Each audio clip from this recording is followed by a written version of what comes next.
Hi friends, പുതിയൊരു വീഡിയോയിലേക്ക് എല്ലാവർക്കും സ്വാഗതം. ഇന്നത്തെ വീഡിയോ പൊട്ടറ്റോ ഉപയോഗിച്ച് വളരെ എളുപ്പത്തിൽ ഉണ്ടാക്കാൻ പറ്റുന്ന നല്ല ടേസ്റ്റി ആയിട്ടുള്ള എന്നാൽ വളരെ കുറച്ച് ഇൻഗ്രീഡിയൻസ് മാത്രം ഉപയോഗിച്ചുണ്ടാക്കുന്ന നല്ലൊരു സ്നാക്കാണ്. നമ്മളൊരു ഹോട്ടലിലൊക്കെ താമസിക്കാൻ പോയാൽ അവിടുത്തെ ബ്രേക്ക്ഫാസ്റ്റ് ബുഫേയിലൊക്കെ ഉണ്ടാകുന്ന ഒരു ഐറ്റം കൂടിയാണ് ഹാഷ് ബ്രൗൺ. അതേ ടേസ്റ്റിൽ തന്നെ നമുക്ക് വീട്ടിൽ ഉണ്ടാക്കിയെടുക്കാവുന്നതേ ഉള്ളൂ. ഇവിടെ ഞാൻ 8 മീഡിയം സൈസിലുള്ള പൊട്ടറ്റോ തൊലി കളഞ്ഞെടുത്തിട്ടുണ്ട്. അത് ഇതുപോലെ ഒരു ഗ്രേറ്ററിൽ, അത്യാവശ്യം ഹോളുള്ള ഒരു ഗ്രേറ്ററിലിട്ട് നമുക്ക് മൊത്തം ഗ്രേറ്റ് ചെയ്തെടുക്കാം. ഇത്രയും പൊട്ടറ്റോ കൊണ്ട് നമുക്കൊരു ഏകദേശം 20 ഹാഷ് ബ്രൗൺ വരെ കിട്ടും. അപ്പോൾ സാധാരണ നമ്മൾ ഉണ്ടാക്കുമ്പോൾ ഒരു 3-4 അത്യാവശ്യം സൈസുള്ള 3-4 പൊട്ടറ്റോ എടുത്താൽ മതിയാവും കേട്ടോ. അപ്പോൾ ഇത് മൊത്തം ഞാൻ ഗ്രേറ്റ് ചെയ്തെടുത്തിട്ടുണ്ട്. ഇത് ക്വാണ്ടിറ്റി കൂടുതലുള്ളത് കൊണ്ട് ഗ്രേറ്റ് ചെയ്ത് വന്നപ്പോൾ കുറച്ച് സമയം എടുത്തത് കൊണ്ടാണ് ഇതിന് ഇത്രയും കറ പിടിച്ചത്. അത് അങ്ങനെ കറ പിടിക്കാതിരിക്കാൻ നമ്മൾ ഗ്രേറ്റ് ചെയ്യുന്നത് അപ്പോൾ തന്നെ നല്ല തണുത്ത വെള്ളത്തിലോ അല്ലെങ്കിൽ ഐസ് ഇട്ട വെള്ളത്തിലേക്ക് അപ്പോൾ തന്നെ ഇട്ടാൽ മതി. ഞാനിത് കുറച്ച് ഐസ് വെള്ളത്തിലിട്ട് നന്നായിട്ട് വാഷ് ചെയ്തെടുക്കുകയാണ്. പൊട്ടറ്റോ ഗ്രേറ്റ് ചെയ്തെടുത്തത് കൊണ്ട് ഇതിൽ നിറയെ നീരുണ്ടാകും. അപ്പോൾ അത് മാക്സിമം പിഴിഞ്ഞ് കളഞ്ഞിട്ട് വെള്ളത്തിലേക്ക് ഇടുകയാണ് കുറച്ചും കൂടി നല്ലത്. അതിനുശേഷം നന്നായിട്ടൊന്ന് വാഷ് ചെയ്തതിന് ശേഷം നമുക്കതൊരു സ്ട്രെയിനറിലേക്ക് ഇട്ട് നമുക്കൊന്ന് അതിൻ്റെ കളയാവുന്നിടത്തോളം വെള്ളാംശം കളഞ്ഞെടുക്കാം, ആ കറയൊക്കെ നന്നായിട്ട് ഒന്ന് പോകാൻ വേണ്ടി. അതേസമയം ഞാനിവിടെ ഒരു പാത്രത്തിൽ വെള്ളം തിളപ്പിക്കാൻ വെച്ചിട്ടുണ്ടായിരുന്നു. ഈ പൊട്ടറ്റോ നന്നായിട്ട് തിളച്ചതിന് ശേഷം, അത് പ്രത്യേകം ശ്രദ്ധിക്കണം, വെള്ളം നന്നായിട്ട് തിളച്ചതിന് ശേഷം മാത്രം പൊട്ടറ്റോ അതിനകത്തേക്ക് ഇട്ട് കൊടുക്കാം. ഇതിൽ ഏറ്റവും കൂടുതൽ ശ്രദ്ധിക്കേണ്ട കാര്യം ഇതിൻ്റെ വേവാണ്. ഒരിക്കലും ഇത് വെന്ത് പോകരുത്. മാക്സിമം 60-70% മാത്രമേ വേവാൻ പാടുള്ളൂ. അതിന് തിളച്ച് തുടങ്ങുമ്പോൾ കുറച്ചെടുത്തൊന്ന് വായിൽ വെച്ച് നോക്കിയാൽ മതി. നന്നായിട്ട് ആ പച്ചച്ചൊവ ഒന്ന് മാറി കിട്ടിയാൽ മാത്രം മതി. കുറച്ചെടുത്ത് കയ്യിൽ വെച്ച് ഞെക്കി നോക്കുമ്പോൾ അത് ഉടഞ്ഞും പോകരുത്. ആ ഒരു രീതിയിലായിരിക്കണം നമ്മൾ ഗ്രേറ്റ് ചെയ്ത പോലെ തന്നെ ഇരിക്കണം. എന്നാൽ പച്ചച്ചൊവ മാറുകയും ചെയ്യണം. അപ്പോൾ കുറേ ക്വാണ്ടിറ്റി ഉണ്ടെങ്കിൽ ജസ്റ്റ് ഒരു തിള വരുമ്പോൾ തന്നെ ഓഫ് ചെയ്തിട്ട് നമുക്ക് അരിപ്പയിലേക്ക് മാറ്റാം. ക്വാണ്ടിറ്റി കുറച്ചുള്ളെങ്കിൽ 1 മിനിറ്റോളം നമുക്കൊന്ന് വെയിറ്റ് ചെയ്തിട്ട് മാറ്റിയാൽ മതി കേട്ടോ. അപ്പോൾ ഞാനിവിടെ ഒരു അരിപ്പയുടെ മുകളിൽ ഒരു തുണിയും കൂടി വെച്ചിട്ടുണ്ട്.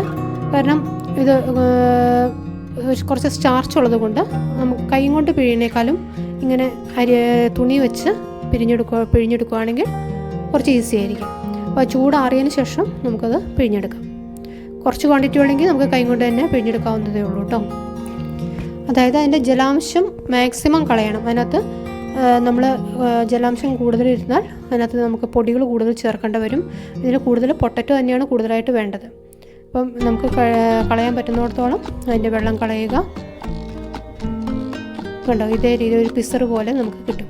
അതൊരു പാത്രത്തിലേക്ക് മാറ്റിയതിന് ശേഷം അതിലേക്ക് ഒരു 3 ടീസ്പൂണോളം കോൺഫ്ലവറും 3 ടീസ്പൂൺ നമ്മുടെ അപ്പത്തിൻ്റെയൊക്കെ പൊടിയുണ്ടല്ലോ, വറുത്ത അരിപ്പൊടി, 3 ടീസ്പൂൺ അരിപ്പൊടിയും, പിന്നെ അതിനകത്തേക്ക് ഞാൻ പിന്നെ ചേർക്കുന്നത് ഗാർലിക് പൗഡറാണ്. ഗാർലിക് പൗഡർ ഇല്ല ഉണ്ടെങ്കിൽ അത് തന്നെ ചേർക്കുക, 1 ടീസ്പൂണോളം ചേർക്കുക.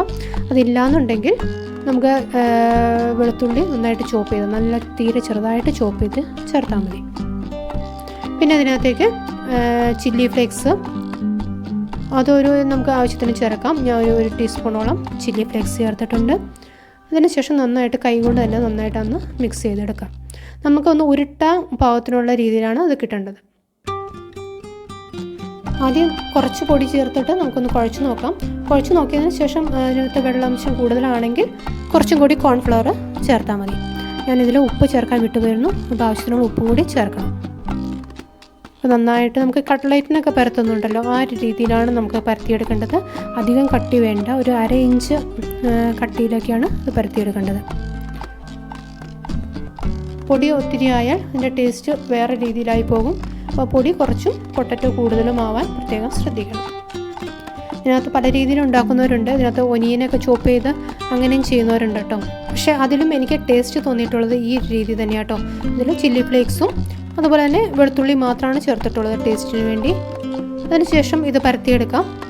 കട്ട്ലൈറ്റിനൊക്കെ പരത്തുന്ന പോലെ റൗണ്ടിലോ സ്ക്വയറായിട്ടോ എങ്ങനെ വേണമെങ്കിലും നമ്മുടെ ഇഷ്ടത്തിന് പരത്തിയെടുക്കാം. അധികം കട്ടി പാടില്ല, എല്ലായിടത്തും ഒരേ കനവുമാവാൻ പ്രത്യേകം ശ്രദ്ധിക്കണം. അപ്പോൾ ഇത് നമുക്ക് സൈസ് നമ്മുടെ ഇഷ്ടത്തിന് വലുതോ ചെറുതോ എങ്ങനെ വേണമെങ്കിലും ആക്കാം. ഞാനിവിടെ ഏകദേശം ഒരു കട്ട്ലൈറ്റിൻ്റെ സൈസിലൊക്കെയാട്ടോ ചെയ്തിട്ടുള്ളത്. അപ്പോൾ ഇത് എല്ലാം ചെയ്തിട്ടുണ്ട്. ഒരു ഏകദേശം 20 എണ്ണം കിട്ടിയിട്ടുണ്ട്. ഇനി ഞാനിവിടെ സൺഫ്ലവർ ഓയിലാണ് ഇത് വറുത്തെടുക്കുന്നത്. ഓയിൽ നന്നായിട്ട് തിളച്ചതിന് ശേഷം വേണം ഇട്ട് കൊടുക്കാൻ. അതിനുശേഷം ലോ ഫ്ലെയിമിലിട്ട് വളരെ പതുക്കെ വേണം അത് കുക്ക് ചെയ്തെടുക്കാൻ. പെട്ടെന്ന് കുക്ക് ചെയ്താൽ പുറം മാത്രമാണ് ബ്രൗൺ ആവുകയുള്ളൂ, ഉള്ളിലോട്ട് ഒട്ടും വേവില്ല. നമുക്ക് ആ ചെറിയ തീയിലിട്ട് ഉള്ളിലൊന്ന് വെന്തെടുക്കണം. പുറമെ നല്ല ക്രിസ്പി ആയിട്ടിരിക്കണം, ഉള്ളിൽ ഒരു വെന്താൽ മാത്രം മതി. നല്ല സോഫ്റ്റായിട്ട് ഉള്ളിൽ സോഫ്റ്റായിട്ടും കിട്ടണം. അപ്പോൾ അത് വളരെ ചെറിയ തീയിലിട്ട് പതുക്കെ നമുക്ക് കുക്ക് ചെയ്തെടുക്കാം. രണ്ട് സൈഡും മാറ്റി മറിച്ചും ഒരു ലൈറ്റ് ഗോൾഡൻ ബ്രൗൺ ഒക്കെ ആകുമ്പോൾ അത് കോരിയെടുക്കാം. അത് നമുക്ക് തൊടുമ്പോൾ തന്നെ അറിയാൻ പറ്റും. മുകളിൽ ക്രിസ്പി ആയിട്ട് വന്നിട്ടുണ്ടെങ്കിൽ അത് തൊടുമ്പോൾ നന്നായിട്ട് അത് അറിയാൻ പറ്റും.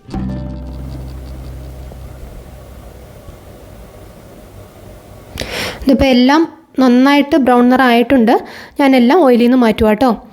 അപ്പോൾ അത് ഒരെണ്ണം എടുത്ത് നമുക്ക് മുറിച്ച് അത് ടേസ്റ്റ് ചെയ്ത് നോക്കുമ്പോൾ അറിയാൻ പറ്റും. പുറത്ത് നല്ല ക്രിസ്പി ആയിരിക്കണം, ഉള്ളിൽ വെന്തിട്ടുണ്ടോ എന്ന് ഒന്ന് ടേസ്റ്റ് ചെയ്ത് നോക്കാം. അപ്പോൾ അത് വളരെ എളുപ്പത്തിൽ നമുക്ക് ഒരു ഗസ്റ്റൊക്കെ വരുമ്പോൾ അല്ലെങ്കിൽ കുട്ടികൾ സ്കൂളിൽ നിന്നൊക്കെ വരുമ്പോൾ പൊട്ടറ്റോ ഇരിപ്പുണ്ടെങ്കിൽ പെട്ടെന്ന് തന്നെ നമുക്ക് ഉണ്ടാക്കി കൊടുക്കാവുന്ന ഒരു സ്നാക്കാണിത്. ഇതുപോലെ പുറത്ത് നല്ല ക്രിസ്പി ആയിരിക്കണം, ഉള്ളിൽ നല്ല സോഫ്റ്റും ആയിരിക്കണം കേട്ടോ.